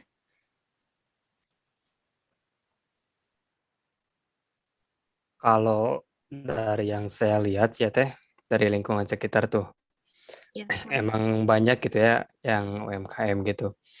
Biasanya mereka tuh kebanyakannya posting di grup Facebook. Terus saya lihat juga di HP orang tua saya tuh, banyak postingan di WA-nya itu sekali posting berapa puluh gitu, dia postingin produk dia gitu. iya. Kalau yang saya lihat kebanyakan seperti itu Teh. Berarti ibu-ibu tuh atau yang di lingkungan sekitar Kang Indra tuh banyaknya menggunakan Facebook atau enggak di status WhatsApp gitu ya Kang? Iya Teh. Oke, nah, jadi gimana sih caranya kita gitu supaya menahan ego atau gengsi saat kita mau berwirausaha gitu? Karena kan gak sedikit ya mahasiswa yang gengsi gitu. Apaan sih gitu jualan-jualan kayak gitu gitu? Gimana sih tipsnya gitu? Mungkin dari Kang Ari dulu.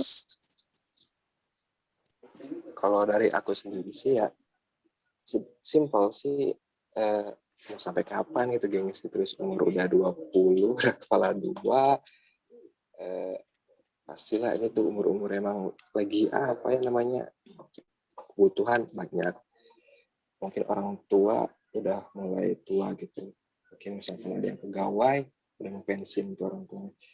Kalau nggak sekarang ya kapan lagi gitu kan, soalnya kan bisnis itu nggak cepet gitu, setahun itu aja kurang sih menurut aku.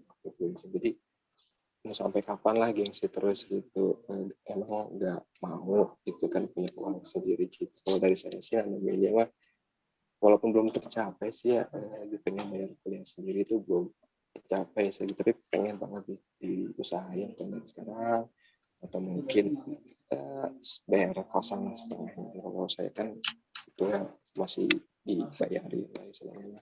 Jadi ya cobalah berusaha kembali diri gitu kan.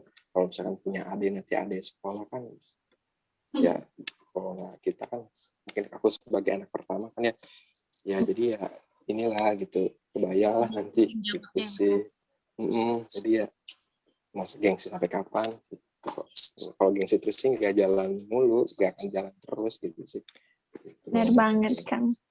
Padahal enak loh, udah punya penghasilan walaupun dikit-dikit tuh rasanya wah enak banget ya kan. Iya lumayan. Jadi ya mau Nambah-nambah tabungan juga buat nanti, iya, buat betul, usaha kan, baru lagi gitu kan.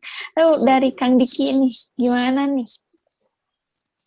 Kalau dari saya sih, gimana cara mengatasi biar gak gengsi itu ya, kadang tuh saya suka, ada nih ya teman saya juga sama seperti, jadi sesuai lah sama pertanyaan ini gitu ya Teh.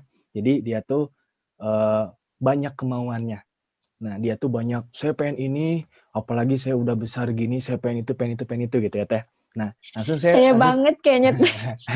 langsung saya bilang kayak gini Teh ke orang yang banyak maunya gitu. Nah saya bilang, oke, kemauan kamu banyak dan keinginan kamu juga bagus-bagus gitu kan. Nah, pertanyaan saya, mau kapan kamu ngewujudinnya atau mau kapan kamu ngecapainnya si kemauan atau keinginannya itu. Nah, contohnya misalkan dia, ya saya mah pengen secepatnya gitu ya, pengen secepatnya, pokoknya pengen secepatnya dalam waktu singkat ini, saya pengen ngewujudin atau ngecapain semua keinginan itu. Nah, langsung saya jawab ya, ya udah ayo makanya kita sedikit demi sedikit kita ayo mulai yang namanya usaha. Usaha apa weh bebas gitu kan.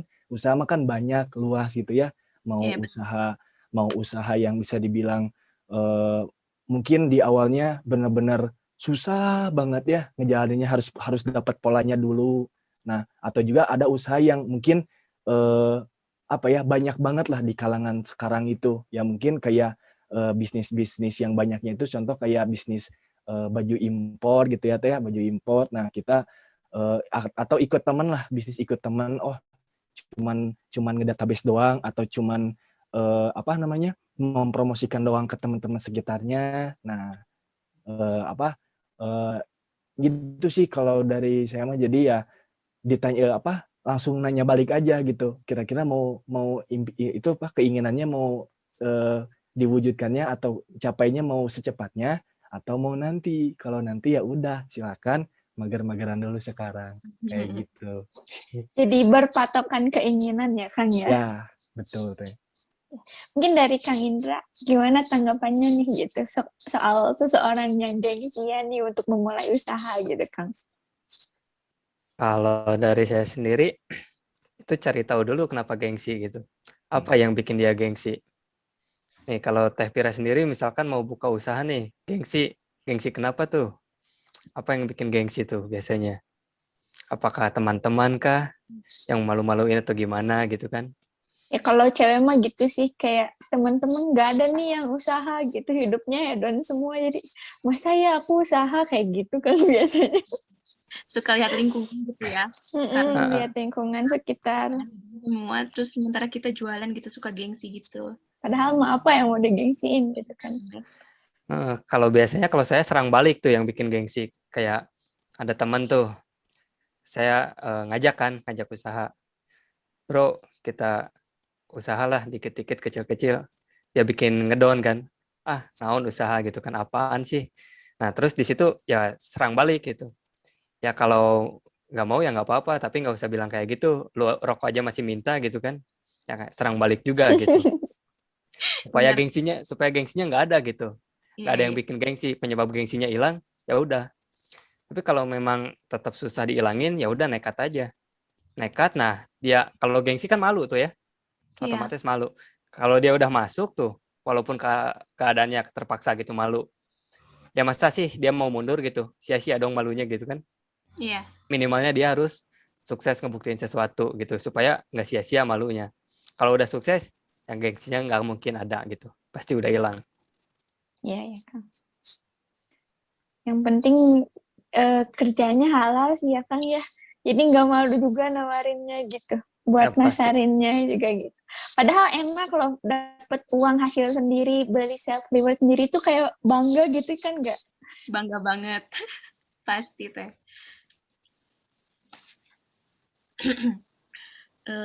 Nah, hal apa sih yang menjadi motivasi gitu akang-akang semua buat berwirausaha gitu? Motivasi akang tuh pengen usaha apa sih gitu? Kang Ari, boleh? Motivasi usaha ya pertama punya uang sendiri gitu kan, punya uang sendiri, terus ya pengen beli barang, pengen gitu kan ya, terus juga pengen punya tabungan buat masa depan lah gitu. Ya entahlah, nanti mungkin investasi yang aku dapat dari uang hasil usaha itu kan, beli rumah kan entah, nggak tahu kan ya.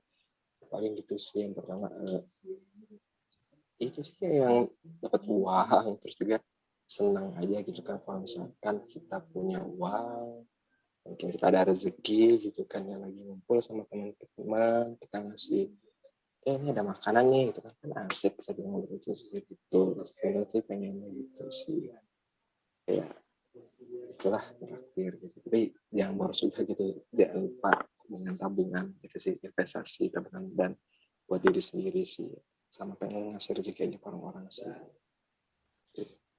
Jadi keinginan untuk mempunyai uang sendiri ya, Kang? Yalah intinya mah itulah, nggak mungkin kan kita minta-minta terus sih. Kang. Kalau Kang Indra gimana nih? Mau karena pengen untuk foya-foya kah? Atau kayak gimana? Kan orang-orang sekarang tuh punya uang sedikit langsung hedon, punya uang sedikit hedon gitu, Kang. Impulsif ya. Nggak mikirin buat kedepannya kayak gimana gitu kan.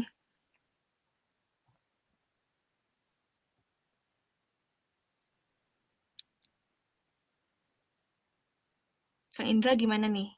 Oh ya, maaf patah-patah tadi. Kalau saya sendiri awalnya emang tadi kata Diki betul, banyak maunya gitu ya. Karena dulu tuh sebelum bisnis, waktu masih kerja gitu. Tepatnya itu sekitar kelas 3 SMK tuh, waktu udah mau lulus. Itu suka main dan nggak pernah deket itu pasti. Sebulan sekali minimal main jauh gitu dan nggak bentar gitu. Nah dari situ kan, wah ternyata butuh biaya juga gitu tahu kan. Terus gimana kan kalau misalkan tiap bulan minta itu dengan biaya yang lumayan gede, yang nggak mungkin juga gitu kan, gengsi itu. Itu gengsi yang baik. Ya, Nah, akhirnya di situ mulai kepikiran tuh. Ya udah, pertamanya tuh sama teman ikut bisnis reptil. Pernah tuh.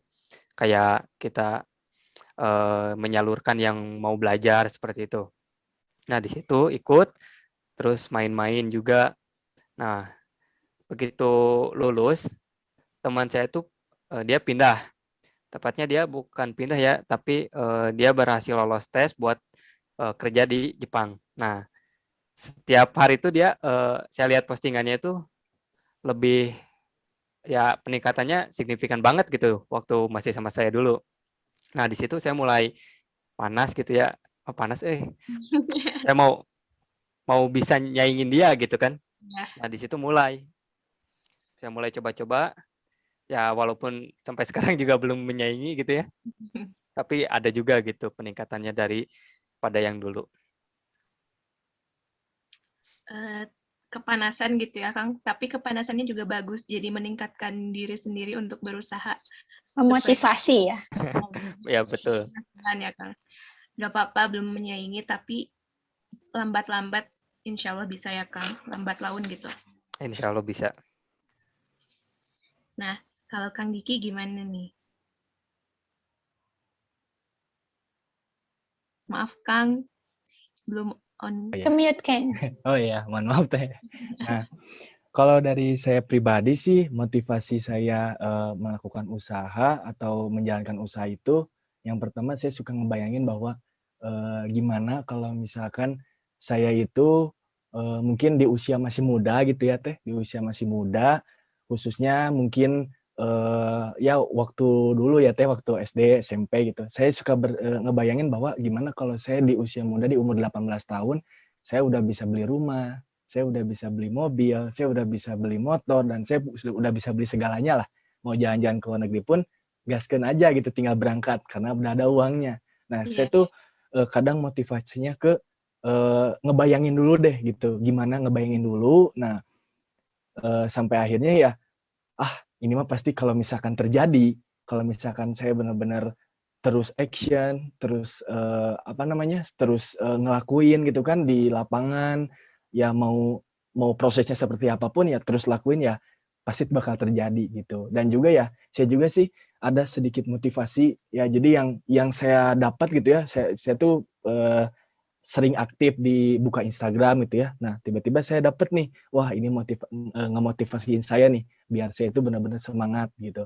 Motivasinya itu seperti ini, kalau kalian umur di atas 20 tahun, tapi belum bisa ngasih duit ke orang tua, ya kalian di dalam zona bahaya. Kita harus bangun, kita harus semangat, kita harus bersemangat untuk cari jalannya, kita harus berusaha. Jangan dulu mikirin cewek lah, usaha dulu, kalau ada duit mah pasti ceweknya nyamperin, gitu kan ya Teh? Nah, Betul, Kang. gitu sih paling Teh kalau dari saya pribadi. Betul, mantap ya. Bermimpi setinggi mungkin gitu ya, Kang. Tapi Nah, diusahakan. betul Teh. Jangan menghayal tapi sambil rebahan ya, Kang. Kayak anak Nah, zaman betul. Benar. Biar ada patokan ya, berhayal tapi ada patokannya nih, kayak bisa beli ini gitu ya. Nah, iya betul. Nah. Memikirkan cewek ya Teh, karena cewek Bener. Habis uangnya dipakai jajanin cewek nanti. Nah kan akang-akang di sini udah berpengalaman nih tentang berwirausaha gitu. Nah ada gak sih tips buat mahasiswa lain supaya mau memulai berwirausaha gitu? Apa sih yang menurut akang-akang ini cocok nih buat mahasiswa gitu?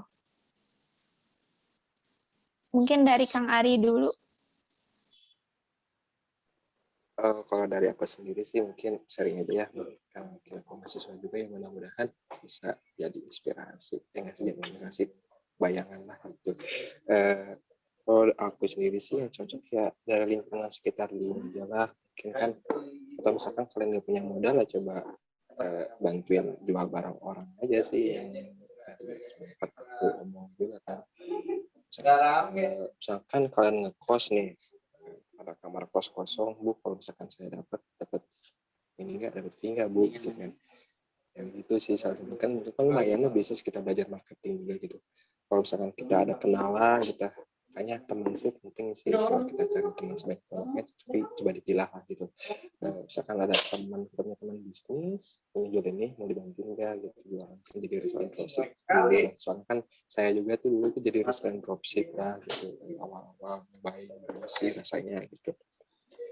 Terus yang penting mah intinya mah lihat dulu lah di sekitar kalian, entah itu dari teman, entah itu dari lingkungan sekitar. Misalkan ada yang tadi ini ya, ada rumah yang dijual, coba aja dijual. Soalnya kan bisnis itu dari kata Bob Sadino juga dimulai dari jualan dulu aja gitu ya, modal dengkul aja, nggak melulu harus modal bikin usaha yang gede gitu kan. Ya, gitu sih, kita pakai misalnya modal dengkul juga sebenarnya bisa sih gitu sih.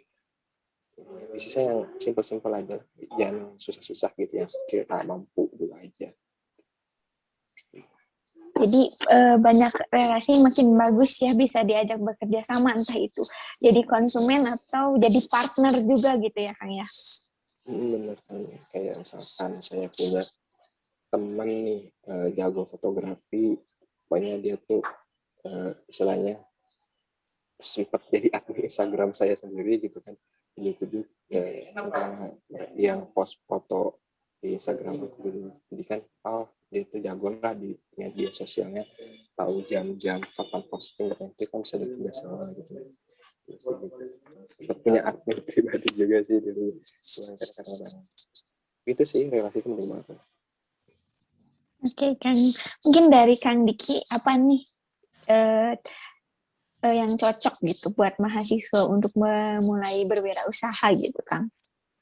Oke, nah kalau dari saya pribadi sih hampir sama kayak Kang Ari gitu ya. Jadi menyesuaikan terlebih dahulu dari sekitarnya gitu ya. Nah, dan juga kita juga sebagai mahasiswa juga harus haus dengan mencari informasi dan juga mencari channel-channel gitu teh. Nah, contoh misalkan nih ada teman dekat kita atau sahabat kita atau kerabat kita mungkin dia tuh punya bisnis. Nah, punya bisnisnya tuh ya kecil-kecilan. Nah, ya akhirnya ya mungkin mahasiswa itu bisa coba deh nanya dulu aja ke yang punya usahanya itu kira-kira kalau saya gabung boleh nggak nih? Nah, contoh ya sekiranya boleh pasti bagian adminnya mungkin teh khususnya kan bagian apa?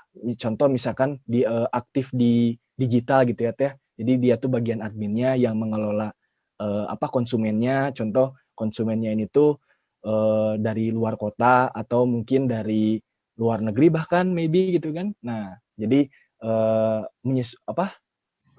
dari sekitarnya terlebih dahulu dan juga dari teman-teman terdekatnya dulu gitu teh. Jadi bisa mengikuti lah insya Allah karena ya setahu saya sih mahasiswa itu ya yang asalkan ya setahu saya yang asalkan ada teman aja. Oh itu usaha teman ya insya Allah pasti dia tuh ada teman saya pasti kalau misalkan saya kesusahan atau kesulitan pasti teman saya yang ngebantu kayak gitu sih teh paling. Jadi lebih semangat lagi ya gitu kalau ada temennya gitu ya Kang ya. Nah, ya benar-benar teh. Mungkin dari Kang Indra mungkin ada nggak sih tipsnya gitu? Mulai apa nih, bisnis apa nih gitu buat mahasiswa cocoknya gitu. Kalau dari saya sendiri, yang paling utama duit ya teh.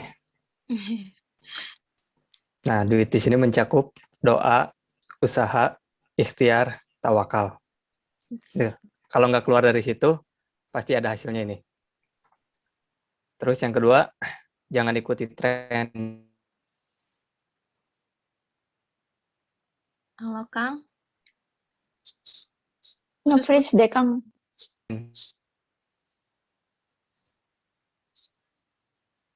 kayaknya jaringan Kang Indranya lagi jelek.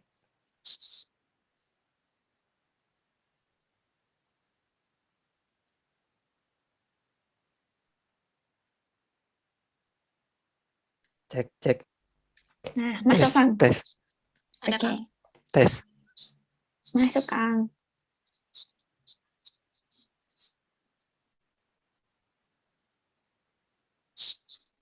Tes.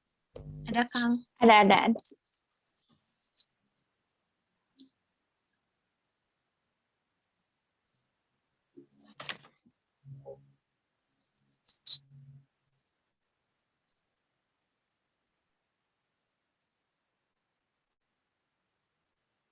Halo Kang? Nggak ada suaranya.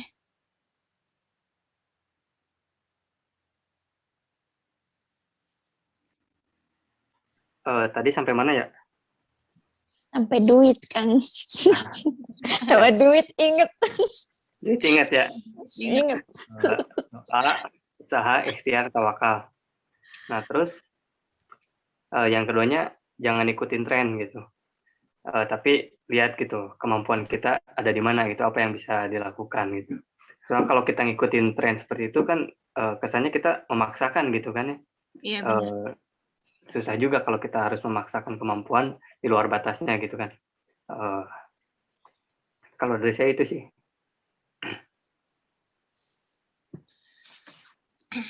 Jadi Oke, jangan lewat batas kemampuan gitu ya Kang. Ya betul. dikira-kira aja kita mampunya segimana gitu kan kali ya. Nah, terakhir nih ya Kang, apa pesan atau saran akang-akang sekalian kepada para mahasiswa atau mahasiswi atau siapapun yang ingin memiliki usahanya sendiri? Ke Kang Ari boleh? Kalau dari aku ya secara pribadi, yang pertama jangan lupakan doa ibu orang tua lah. Kalau misalkan kalian bisnis apa nih, bilang aja dulu. mau bisnis ini gitu paling enggak. Kalau misalkan nggak dibolehin, terus janganlah, dan aku tuh ngeri. Soalnya pernah kayak bisnis, orang tua mungkin nggak tahu gimana, kayak gak jalan aja gitu gimana. Sekarang juga kan sempet ngobrol juga. Pokoknya minta aja dukungan orang tua dulu lah dengan itu. Ya terus lagi lah istilahnya investasi akhirat kalau nggak salah gitu lah. Dan kalau taat pada mungkin agamanya yang masing-masing ajaran-agamanya dulu lah. Itu dulu sih paling ya. Untuk yang kedua ya bisnis itu gak melulu dengan modal sih. Coba aja yang mudah dulu, yang sederhana, yang kiranya mampu, coba jalankan gitu. Ya kan ya. Ya paling yang ketiga ya ini sih paling niat konsistennya terus. Biasanya kan ini juga terjadi ke aku juga ya, kadang semangat nih hari ini bisnis, di 3 hari 4 hari ke depan kadang malas gitu. Ada aku udah pernah juga kena step-step kayak gitu, mungkin sampai sekarang juga kadang penyakitnya itu muncul gitu kan, yang gitu. Itu baru konsisten, jangan lupa juga belajar sama teman-teman, jangan gengsi juga. Ini tuh jangan gengsi sih. Misalkan banyak kan yang orang gengsi jualan di akun Instagram pribadinya gitu, entah cuma Instastory kan banyak yang gengsi juga tuh. Sebenarnya jangan posting aja lah, entah orang mau ngomong apa mah biarin gitu. Kamu minta tolong teman-teman juga lah, entah itu nge-follow usahanya gitu, yang dari dimulai follow, entah bantu promosinya apa ini mah teman atau sahabat lah, sudah kalian dulu aja gitu. Dari saya itu dulu sih, yang penting jangan lupa doa orang tua gitu. Karena restu orang tua, restu Allah juga ya, Kang. Itu soalnya kejadian lah gitu. Iya. Ya gitu. Ya ada ya, kalau diizinin enak juga gitu. Itu kan rezeki lancar aja gitu, pernah. Iya benar. Kalau nggak ada izin dari orang tua, jadi usahanya pun kayak ragu-ragu gitu ya. Itu kayak hati tuh nggak tenang aja gitu sebenarnya. Jadi ada 3 tips ya dari Kang Ari. Yang pertama, doa orang tua. Yang ketiga itu coba yang dari sederhana gitu ya bisnisnya. Dan yang ketiga, konsisten. Jangan malas-malesan. Tapi pasti dalam bisnis itu kadang pasang surut ya Kang. Kadang semangat, kadang malas gitu. Iya betul ya. Pokoknya itu harus, misalkan mau bisnis harus siap lah jatuhnya gitu. Betul Kang. Kang Indra nih gimana? Kang Indra. Kalau dari saya pribadi, ini perkuat dan perjelas tujuan kita kenapa mau bisnis gitu. Karena kalau nggak jelas itu mau ngapain juga kan? Apa kita cuma mau gaya-gayaan kah atau apa? Itu menurut saya sia-sia. Jadi perkuat dan perjelas tujuan kita kenapa kita mau usaha gitu. Jangan karena terpaksa ikut-ikutan tren zaman sekarang gitu ya Kang, karena kalau misalnya ikutan tren pasti nggak bakal konsisten. Justru malah jadi beban nantinya. Benar Kang. Yang penting niatnya tulus. Nah, kenapa tuh mau gitu kan? Harus jelas juga. Iya benar Kang. Kalau yang nggak jelas nggak akan benar ya Kang. Tuh. Kang Diki nih gimana Kang Diki? Oke. Nah, paling sih kalau saran dan pesan dari saya, khususnya bagi para mahasiswa yang lagi jalanin atau mau memulai yang menjalankan bisnis atau usaha, yang pertama sih benar kata Kang Ari tadi, jadi kita harus minta restu dulu ke orang tua kita gitu kan, bahwa kita tuh mau melakukan usaha ini, ya kita harus terbuka aja deh, jangan sampai kita tuh mau usaha tapi di setengah-setengahnya gitu kasih taunya.